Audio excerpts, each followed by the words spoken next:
consider. I wanted to discuss today the Montauk video that I recently did last week. There's just while kind of researching it, I just had a lot of synchronicities in terms of like information that was revealed to me, and then also it kind of quite affected me. The information affected me physically. I had quite a sort of negative reaction to some of the stuff I was learning, which I found sort of quite interesting, but also pretty uncomfortable. So the first idea that I had for sort of talking about the Montauk Project and the sort of linked fictitious program Stranger Things was way back in Contact in the Desert of this year. And I attended one of Dr. Stephen Greer's events, just like basically using his C5 protocols to kind of make contact. And during the time of the actual event, he was discussing about a kind of a base that was close by, and he sort of talked about a technology called the cube, which essentially allowed people to be able to materialize entities from other realms, other dimensions in this reality. And then at the time, I just thought, wow, that sounds really a lot like Stranger Things. And so that kind of spurred me on sort of later on, kind of last week, to really sort of delve deeply and sort of research more, because I understood that Stranger Things was loosely based on a real life situation, a real life kind of covert operation, but I didn't know all the details. Because at the time I did a video actually towards the end of the video, I did a small video at the Joshua Tree site, and I filmed 29 Palms Air Force Base.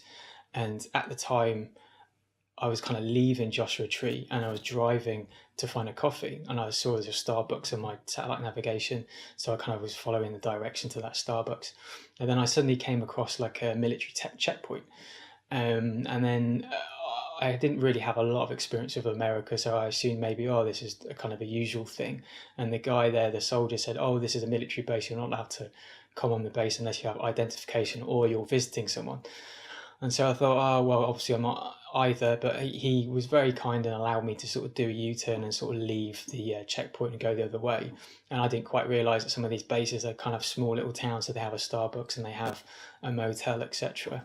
And I don't know whether that's the same base that Dr. Greer was talking about. It may not be, but I thought it was an interesting kind of synchronicity. Last week I decided to do the video on sort of Stranger Things and the kind of the Montauk Project, and then started to kind of research it. And there's so many sort of elements to it. I mean, it stretches all the way back to 1943 to kind of the present day. And there's a lot of people involved. And obviously, especially when you're sort of talking about people who've had mind control inflicted on them and they've got huge kind of gaps in their memory as well, it makes all the kind of information quite fragmented. And some of the stories are quite harrowing and quite violent to listen to. I mean, especially the sort of the Montauk boys stuff, where essentially kind of small boys, young boys with particular biological and psychological traits were taken from the street or either kind of borrowed from their families. And they, through pure terror, their minds were fractured, and the whole idea was you build up a fragment of that mind, and then you sort of create like a sub-personality that can be controlled by using the code word.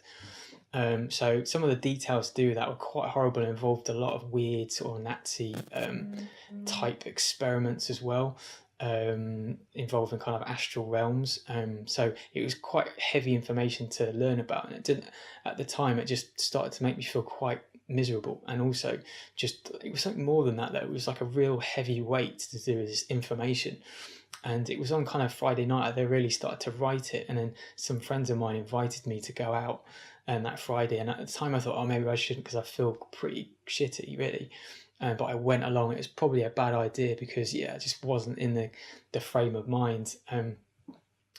But what is interesting is more as I kind of delve deeper into these subjects, quite horrible subjects such as this Montauk, certain elements of the Montauk are quite horrible, and also things like kind of Luciferism and sort of child sacrifice. Someone did point out to me that when you're kind of researching some of these concepts and learning about it, it's quite important to protect yourself, just because it can be an attachment point for kind of like negative entities in a way. So whereas like a few months ago I would have scoffed at that kind of idea, I thought, but that's crazy, there can't be anything in that. Now I'm sort of starting to understand that potentially that is true. And so I've even, like myself, I started to do a lot of clearing you know, when I'm sort of learning about sort of negative entities, and then, you know, I mean, you have kind of scholars such as David Icke and some James Gilliland, and they sort of a big proponent of kind of clearing and getting rid of negative entities. So I now sort of do that a lot, even when meditating as well. That's being kind of suggested sort of before and after meditating, just to sort of clear the area. So yeah, there was that, and then again, as I was researching as I was writing the piece over the weekend, then I realised that it was a guy called Duncan Cameron who basically was one of the main sort of psychics used in the Montauk chair. And it was just completely random, like how I was sort of researching and making this video, and suddenly he was doing a sort of expose about the Montauk Project, and I thought, oh, what are the odds on that? Because I don't think usually he really talks about it that often. I mean, I found loads of videos on YouTube, you know, with him talking. He sounded like a really interesting guy, because his knowledge of like consciousness and sort of multi-dimensional reality was, you know, was quite interesting. So yeah, I mean, at the time I probably should have done, but I didn't listen to the video. I kind of wrote the piece, you know, presented it on YouTube, and it wasn't until after that I started to listen to the radio piece, which is on an internet radio station called Other World Global Radio. And yeah, he's a really interesting guy to listen. It was quite frustrating to listen to, and because he's not really talking you know, in the physical world in a way, because, you know, obviously the way we talk and the way we define our reality is through, you know, the senses of taste, touch, and seeing and smelling, and so it felt like he was kind of really coming from a completely different sort of way of understanding our reality. So the way he talked about concepts was quite complicated, and so it's quite hard to sort of like follow on a you know, a sort of general linear narrative. So, but you know, what he was saying was, but once you get into the rhythm of it, he was actually, you know, explaining a lot, but he didn't really give like a potted historical like timeline of what happened during the Montauk. It was more about his own experiences with it, and he's a big proponent of like not living in the mind and sort of using your bodily senses, your primeval senses, and living that way, and not using the chattering mind to kind of define your reality. And so again, he sort of led the interview with that kind of style.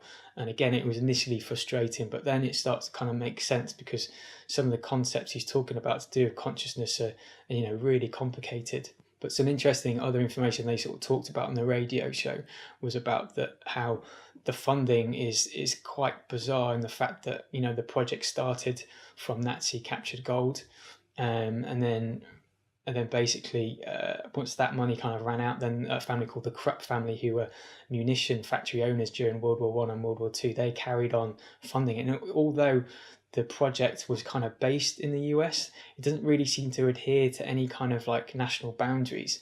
And then Duncan Cameron was also talking about how the project is now being, you know, is now potentially still exists in a current incarnation, but in France, some mountainous area. I wasn't completely sure whether he meant the Alps, but he was saying that it still kind of carries on, but it's like, who controls that, you know? So that was like another interesting point. So yeah, then another like blaring synchronicity I had sort of last week was when watching Cosmic Disclosure, and it's a recent episode called The Shadow War, and just out of nowhere, David Wilcock starts to talk about the Montauk Project. And again, you know, previously I'd never had any experience of the Montauk Project, and only recently learned about the project through researching kind of Stranger Things. And just suddenly there's all these synchronicities like David Cameron, and then obviously then the latest kind of Cosmic Disclosure. And it was just really strange how this information was being revealed to me. And then David Wilcott talks about how the Montauk Project's got this like very strange timeline, and it's like 1943, 1963, and 1983 are big points in the timeline of the Montauk Project. And 1943 is the Philadelphia experiment. And as I talk in the previous video, the Philadelphia experiment is really the start, because they essentially, what they want to do, we're trying to make naval ships disappear from enemy radar, and it worked a lot better than they expected, and actually the entire ship just dropped out of space-time. And then there was also kind of reports that we even had small bits of like time travel occurred as well. And then even more disturbingly, about when the ship rematerialized, that it has a lot of mangled sailors that were kind of embedded in the hull of the ship. So yeah, that's the kind of the start of the project, 1943, and then another middle of the time is 1963, and then 1983.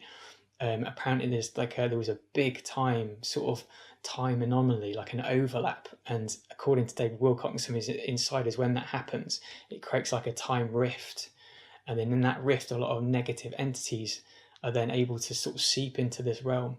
And so that sort of got me thinking, is like how, okay, so you sort of learn about all this information, especially the really negative stuff like the Montauk boys, how, okay, yeah, the information is not very nice, and you've got all the pain and hurt that's been created by that experiment, but then you've got this other factor of these sort of potential negative entities from other realms influencing. So it's like, when you're reading about this information, that it comes with all that baggage, and potentially that was why I was feeling so heavy and so down about it. And it took me a couple of days to sort of get over it, really. But yeah, no, I just wanted to share that information with you, really, just because it's just been such a strange thing to research. And I'm definitely going to read more into it. But yeah, I'm going to be careful this time and not sort of try to do a clearing, just to make sure that I don't get overly sort of depressed with some of the information that I'm sort of researching. But again, thanks very much for joining me. Bye bye.